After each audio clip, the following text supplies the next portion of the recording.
Hello friends, എല്ലാവർക്കും good morning. അപ്പം മൗൻ രാഗത്തിന്റെ ഇന്നത്തെ സൂപ്പർ ഹിറ്റ് വിശേഷത്തിലേക്ക് എല്ലാവർക്കും സ്വാഗതം. അങ്ങനെ നമ്മുടെ സരയു ആകെ ഭ്രാന്ത് പിടിച്ചൊരവസ്ഥയിൽ ഷാരിയോട് ഇങ്ങനെ പറയാണ്, അവള് എന്ത് യോഗ്യത ഉണ്ടായിട്ടാണ് കിരണിന്റെ ജീവിതത്തിലേക്ക് വന്നത്. അവളെല്ലാം പറ്റിക്കുകയായിരുന്നു, ചതിക്കുകയായിരുന്നു, എല്ലാവരെയും ചതിക്കുകയായിരുന്നു. എന്നിട്ട് പാവത്താൻ കളിച്ചിട്ട് കിരണിന് നല്ല ഫുഡും ചായയും ഒക്കെ ഉണ്ടാക്കി കൊടുത്ത് കിരണിന്റെ മനസ്സിലേക്ക് കയറിപ്പറ്റാനായിട്ടേ അവൾ ഒരുപാട് ശ്രമിച്ചു. അവള് സംസാരശേഷി ഇല്ലാത്തൊരു പെൺകുട്ടിയല്ല എന്ന് തെളിയിക്കാൻ വേണ്ടി മൗനവ്രതം വരെ അവൾ കളിച്ച് നടന്നില്ലേ. അതിനുശേഷം കിരണ സത്യങ്ങളെല്ലാം അറിഞ്ഞു. എന്നിട്ട് പോലും അവളോട് ക്ഷമിച്ചു കിരൺ. കാരണം എന്താ, അവള് കിരണിനെ ഓരോ കാര്യങ്ങളും പറഞ്ഞുകൊണ്ട് മയക്കി എടുത്തില്ല അമ്മേ.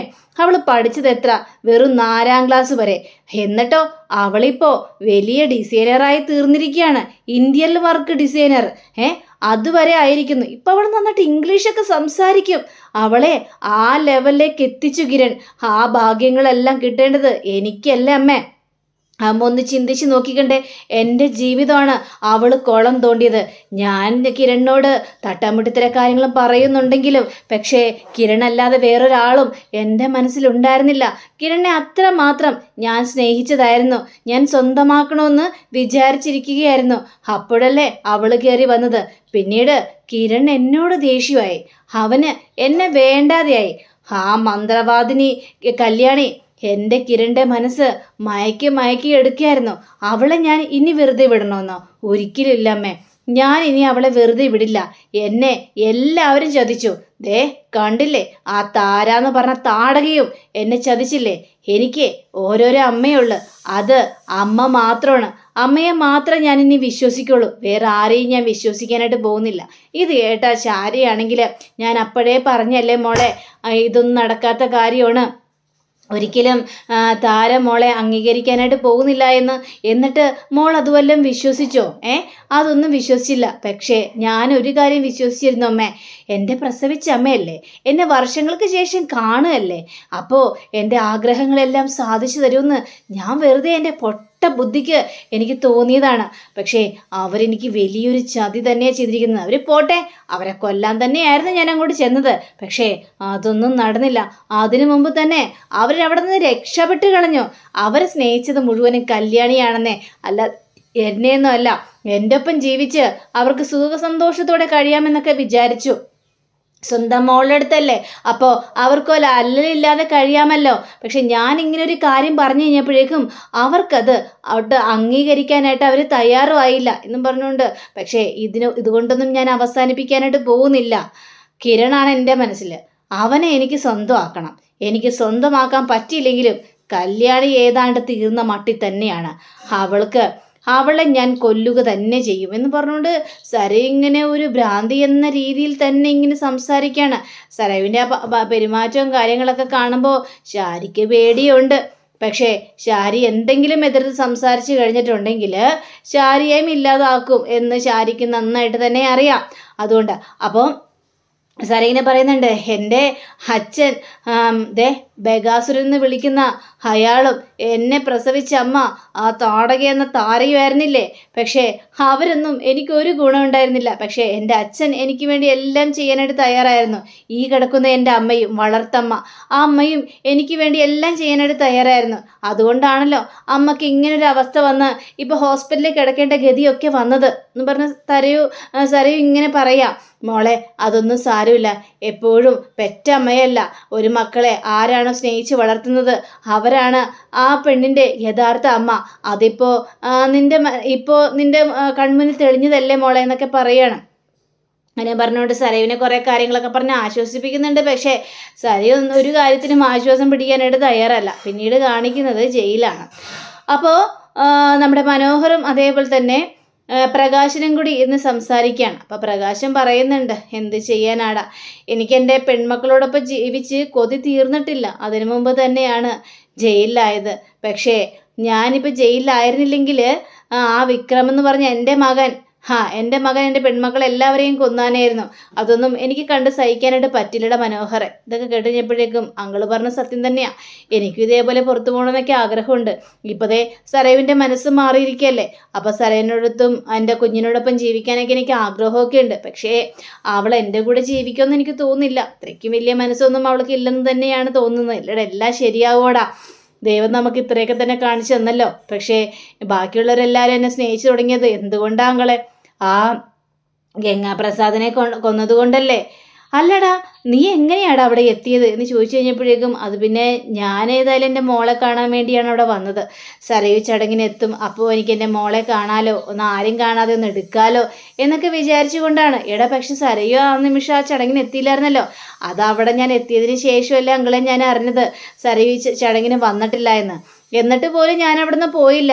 ഇനിയിപ്പോൾ ഗംഗാപ്രസാദിനെ പേടിച്ചാണല്ലോ എല്ലാവരും ഇരിക്കുന്നത്. അതുകൊണ്ട് കല്യാണം നടക്കുന്ന സമയത്ത് അവനെങ്ങാനും വന്നാലോ എന്നൊക്കെ വിചാരിച്ച് ഞാനവിടെ പുറത്തു തന്നെ കാവൽ തന്നെ നിൽക്കുന്നുണ്ടായിരുന്നു. ഏത് വഴിക്കാണ് അപകടം വരുന്നതെന്ന് പറയാനായിട്ട് പറ്റില്ലല്ലോ. എന്നെ കൊണ്ട് ചെയ്യുന്ന സഹായങ്ങളെല്ലാം ചെയ്യാം എന്നൊക്കെ ഞാനങ്ങനെ കരുതിയിരുന്നു. പക്ഷേ അങ്കിളെ, ഞാനൊരു സ്വപ്നം കൂടി കണ്ടിരുന്നു. ഈ ഗംഗാപ്രസാദ് വന്നതും അങ്ങനെ കൊല്ലാൻ ശ്രമിച്ചെന്നും അങ്ങനെ കുറേതായ സ്വപ്നങ്ങൾ കണ്ടിരുന്നു. പക്ഷേ ഞാൻ കണ്ട സ്വപ്നം പോലെ തന്നെ അവിടെ ഫലിച്ചു. ഗംഗാപ്രസാദ് അവിടെ വരികയും അങ്ങനെ ലാസ്റ്റ് അവൻ്റെ തലക്കെട്ടടിച്ച് ഞാൻ കൊല്ലുകയും അങ്ങനെ അവിടെ സംഭവിക്കുകയും ചെയ്തു അങ്കിളെ. പക്ഷെ ഞാൻ അങ്ങനെ ഒരു കാര്യം ചെയ്തില്ലായിരുന്നെങ്കിൽ അങ്കിളുടെ മോളിപ്പോൾ ജീവനോടെ കാണില്ലായിരുന്നു. തകർത്തടിച്ചാനായിരുന്നു അവൻ. ഇത് കേട്ട് കഴിഞ്ഞപ്പോഴേക്കും നമ്മുടെ പ്രകാശനാണെങ്കിൽ ചങ്കത്ത് കൈവെക്കണം. എൻ്റെ പൊന്നു മോനെ, അതെനിക്ക് ഓർക്കാൻ പോലും പറ്റുന്നില്ല. കാരണം കാർത്തിക മോളെ പിന്നീട് ഒരുപാട് വർഷങ്ങൾക്ക് ശേഷമാണ് ഞാൻ കാണുന്നത്. അവളെ സ്നേഹിക്കാൻ തുടങ്ങിയതോ ഈ ഇടക്കുമാണ് ഞാൻ അവളെ സ്നേഹിക്കാനായിട്ട് തുടങ്ങിയത്. അപ്പോൾ എൻ്റെ കൺമുന്നിൽ നിന്ന് എൻ്റെ പെൺമക്കൾ ഇല്ലാതാകുമെന്ന് അറിഞ്ഞു കഴിയുമ്പോഴേക്കും എനിക്കത് ഓർക്കാൻ പോലും സഹിക്കാൻ പോലും പറ്റാത്ത കാര്യം തന്നെയാണ് എൻ്റെ മനോഹര എന്നൊക്കെ പറയുകയാണ്. ഏതായാലും അങ്കിള് വിചാരിച്ച പോലെ കാര്യങ്ങളൊന്നും നടന്നില്ലല്ലോ. ഏതായാലും സന്തോഷത്തോടെ എല്ലാം കഴിഞ്ഞല്ലോ. എനിക്കിപ്പോൾ ശിക്ഷ കിട്ടിയാലും കുഴപ്പമൊന്നുമില്ല. ഞാൻ സ്നേഹിക്കുന്ന എല്ലാവരും ഇനി സന്തോഷത്തോടെ കഴിയണമെന്നാണ് എൻ്റെ ആഗ്രഹം. അതേടാ, എനിക്കും അത് തന്നെയാണ് ആഗ്രഹം. ഞാൻ പറഞ്ഞല്ലോ, എൻ്റെ മകനെ കൊന്നതിൻ്റെ ആ ഒരു കയ്യിൽ ആ വിറയില്ലേ, ഇതുവരെയും മാറിയിട്ടില്ല. അവൻ അതേപോലെയാണ് ആ നിമിഷത്തിൽ എന്നോട് സംസാരിച്ചുകൊണ്ടിരുന്നത്. ഞാൻ എന്തൊക്കെ പറഞ്ഞിട്ട് അവൻ മാറാനായിട്ട് തയ്യാറായില്ല. അതുകൊണ്ട് സഹി കെട്ടാണ് അവൻ്റെ കഴുത്ത് ഞെരിച്ച് ഞാൻ കൊന്നത്.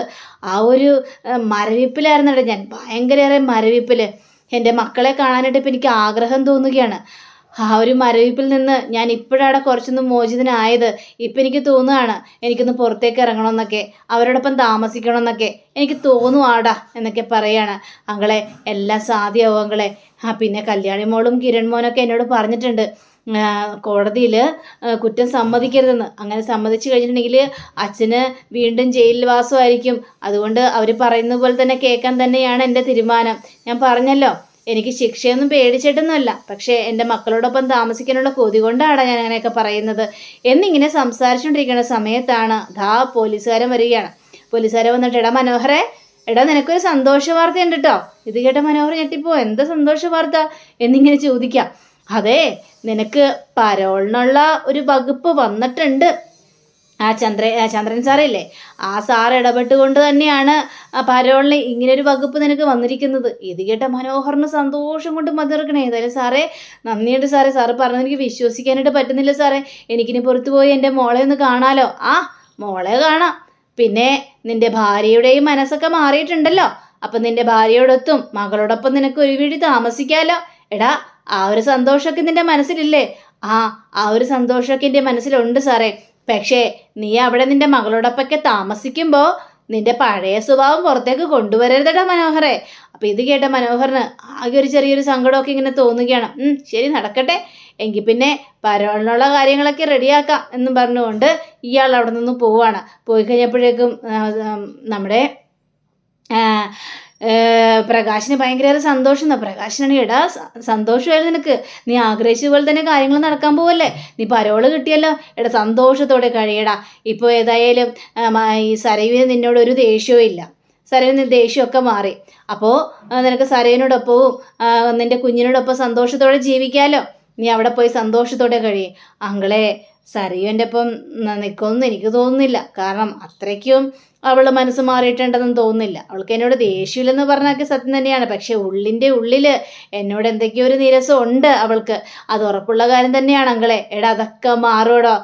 ഇപ്പോൾ സരയുവിൻ്റെ മനസ്സ് ഇത്രയും മാറിയ സ്ഥിതിക്ക് ആ ഒരു കാര്യത്തിലും നമുക്ക് ഉറപ്പ് വരുത്താം.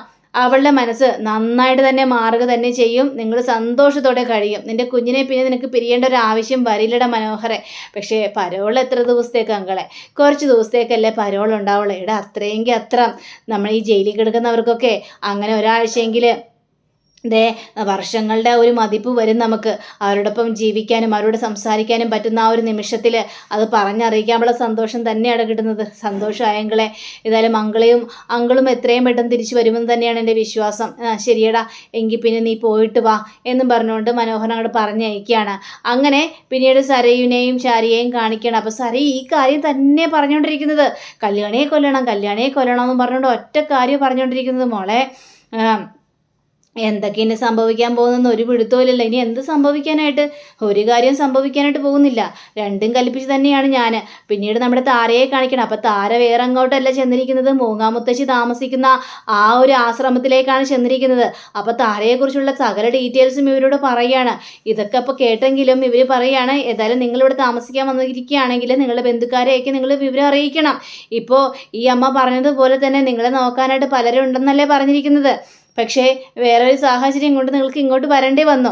പക്ഷേ എന്തായാലും നിങ്ങളെ ബന്ധുക്കളെ അറിയിച്ചില്ലെങ്കിൽ ശരിയാവില്ല. ഇത് കേട്ടുകഴിഞ്ഞപ്പോഴേക്കും താര അറിയിക്കരുത്, ദയവ് ചെയ്ത് ഞാനിവിടെ കഴിഞ്ഞോട്ടെ എന്നൊക്കെ ചോദിച്ചപ്പോഴേക്കും ശരി, നിങ്ങൾ പറഞ്ഞൊരു സ്ഥിതിക്കാണെങ്കിൽ ഒരു 3-4 ദിവസം നിങ്ങളിവിടെ കഴിയാം.